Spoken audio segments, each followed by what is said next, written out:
నాగపంచమి రోజున ఉదయాన్నే నిద్రలేచి తలస్నానం చేసి ఎరుపు రంగు బట్టలు ధరించాలి. ఇంటిని శుభ్రం చేసుకుని గడపకి పసుపు కుంకుమలతో అలంకరించి గుమ్మానికి తోరణాలు కట్టాలి. తర్వాత పూజ గదిని శుభ్రం చేసుకుని నిత్య దీపారాధన చేయాలి. పూజ కోసం గంధం, పసుపు కుంకుమ, ఎరుపు రంగు వస్త్రం, నాగేంద్ర స్వామి పాము పడిగ, అక్షింతలు, పాలు, మందార పూలతో పాటు నైవేద్యం కోసం చలిమిడి, చిన్న చిన్న ఉండ్రాళ్లు, వడపప్పు, అరటి పండ్లను సిద్ధం చేసుకోవాలి. అభిషేకం కోసం పచ్చిపాలను సిద్ధం చేసుకోవాలి. 2 మట్టి ప్రమిదలను తీసుకుని అందులో నెయ్యి పోసి 7 వత్తులతో దీపారాధన చేయాలి.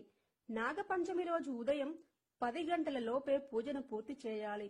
పూజ చేసే సమయంలో నుదుటిన కుంకుమ ధరించి పడమటి దిక్కున తిరిగి పూజించాలి.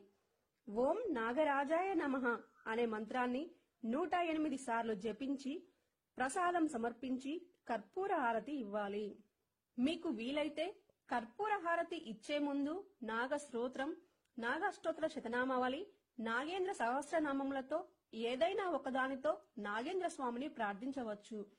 ఇంకా నాగపంచమి రోజు ఇంటికి వచ్చిన ముత్తైదువులకు నాగేంద్ర నిత్య పూజ, నాగదోష పరిహారంకు సంబంధించిన పుస్తకములను తాంబూలంతో కలిసి ఇస్తే పుణ్యఫలం కలుగుతుంది.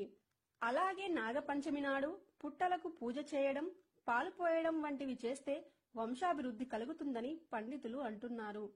దేవాలయంలో నాగష్టోత్తరము, పంచామృతాలతో పూజ చేస్తే సకల భోగభాగ్యాలు ప్రాప్తిస్తాయని శాస్త్రాలు చెబుతున్నాయి. నాగపంచమి రోజు పగలంతా ఉపవాసం ఉండి రాత్రికి ఉపవాసం వదిలేస్తారు.